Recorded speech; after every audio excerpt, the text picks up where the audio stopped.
রাজা বড় চিন্তায় পড়ে গেলেন। এই কথা কিন্তু কাউকে বলতে পারছেন না যে আমার মনের ব্যথাটা কি, এই কথা কিন্তু কাউকে বোঝাতে পারছেন না। একদিন, দুদিন, 3 দিন, 4 দিন, 5 দিন যখন যায়, তখন রাজা নিজেকে যেন অতি ছোট মনে হচ্ছে। তাই উনি মনে মনে স্থির করেছেন যে আমি যে হাত দিয়ে আমি প্রসাদ নিয়েছি, এই প্রসাদ আমি অপমান করেছি, এর অপরাধ একমাত্র আমার এই হাতটা কেটে ফেলতে হবে। নিজে নিজে তো হাত কাটা যায় না। এই রাজকার্যে বসে সমস্ত কাজ করে, কিন্তু কাজে কিন্তু মন বসে না, কথায় মন বসে না। ওই একটাই চিন্তা যে আমি কি করে আমার নিজের হাতটা কাটব।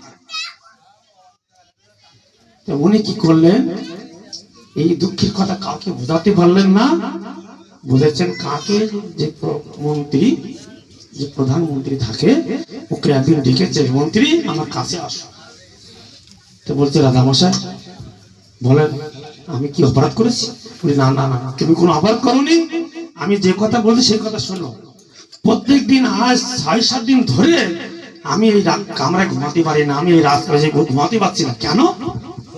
ঠিক 12টার সময় একটা ভূত আসে, সেই ভূতটা আমার পরিশ্রম করছে। সে কি কথা? এই রাজমহলে পুরো ভূত আসে? আমি বলেন আমি এই ভূতটাকে আমি দেখবো, এই ভূতটাকে আমি ভাগাবো। বলছি ভূত ভাগাতে হবে না, ওই জানলা দিয়ে হাত বাড়ায়, ঠিক রাত 12টার সময় ওই জানলা দিয়ে হাত বাড়ায়, হাত বাড়ায় আমাকে ডাকে, আমি রাতে শুতে পারি। ঠিক আছে মহারাজ, আমি সকাল বেলা, আজ সকালে কথা দিচ্ছি, রাত 12টা যে ভূত আসে সেই ভূতের হাত আমি কেটে ফেলাম। উনি রাজার সঙ্গে আজ্ঞা নিয়ে ঠিক যখনই রাতে 12টা বাজলো, তখনই রাজামশাই কি করলেন, ওই হাতটা বের করে দিলেন জানলা দিয়ে। হাতটা বের করে যখন দিলেন, ওই মন্ত্রী তখন কি করলেন, ধারালো অস্ত্র দিয়ে এক কোপে সে ধারালো অস্ত্র দিয়ে হাত কেটে ফেলেন। যখনই হাত কেটে ফেলেন, তখন কিন্তু রাজামশাই চিৎকার দিচ্ছে, বাঁচা বাঁচা বাঁচা। যন্ত্রণা তো হবেই, যতই বিরহ যন্ত্রণা আমার বুকে থাক, অন্তরে থাক, কিন্তু যে যন্ত্রণাতে একটা আসেই, ওই যন্ত্রণায় বাঁচা বাঁচা করে যখন চিল্লায়, তখনই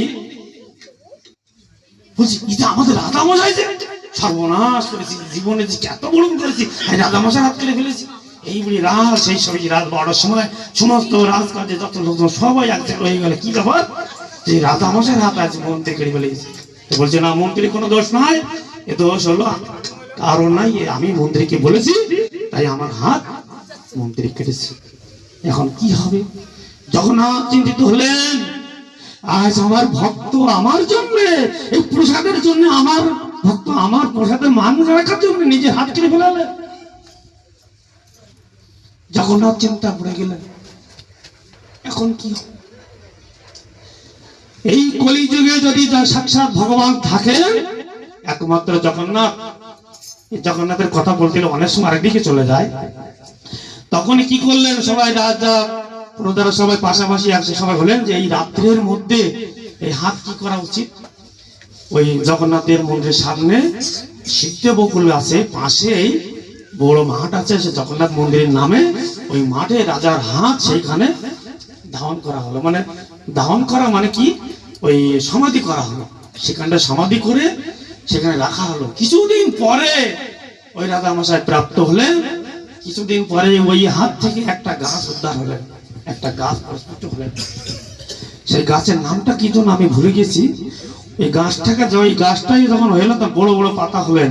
ওই পাতা যখন হয়, ওই পাতা কিন্তু কেউ জানে না যে গাছটার নাম কি। ওই জগন্নাথ দেব কি করে যে আজ আমার ভক্ত তো আমি দেখাতে পারি না যে আমি কলিযুগের ভগবান, তো কি করে উনি রাত প্রত্যেক দিন ওই মন্দির থেকে বেরোয় হাঁটতে হাঁটতে হাঁটতে হাঁটতে ওই গাছটা দর্শন করতে যেতেন। একদিন কি হলো, ওই পূজারীকে কি করে একদিন দেখতে পেয়েছে যে আজ জগন্নাথ মন্দিরে নাই। আর যারা জপরে যারা গিয়েছেন, রাত 12টা 1টা পর্যন্ত কিন্তু মন্দির খোলা থাকে, দুপুরে কিন্তু বন্ধ থাকে না। 24 ঘন্টা মনে করে খোলা, কথায় দেওয়া আছে 24 ঘন্টা খোলা, কিন্তু 24 ঘন্টা খোলা থাকে না, অল্প একটু সময় বন্ধ থাকে। যখন মন্দিরে, যখন এই মন্দিরে পূজারী যখন ঢুকছিলেন, যেখানে আমার মন্দিরে জগন্নাথ নাই,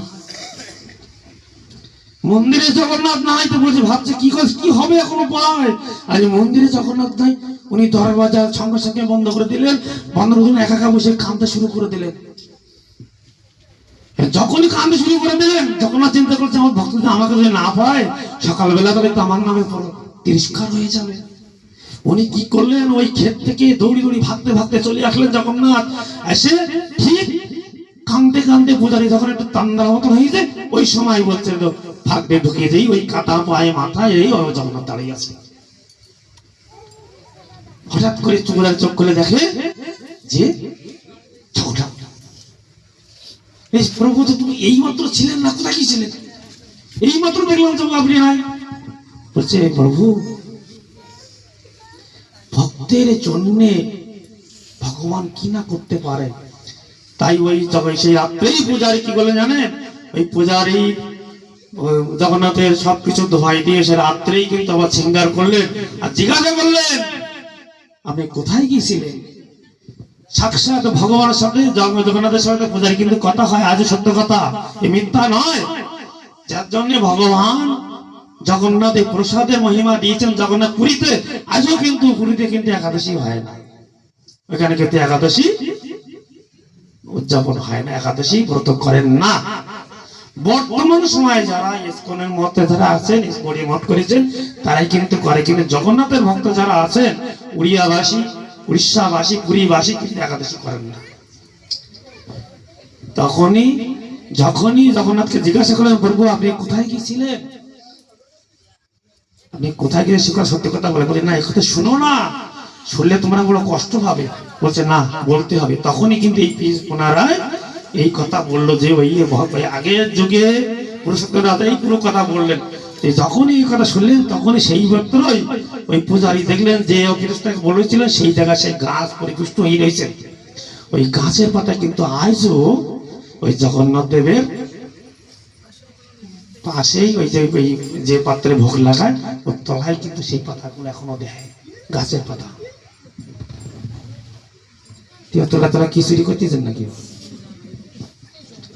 তাই এইটা হলো জগন্নাথের মহিমার কথা। তো অনেকদের রাত তো অনেকটা হয়ে গেছে, এইবার একটু অল্প কীর্তন করে বিশ্রাম করে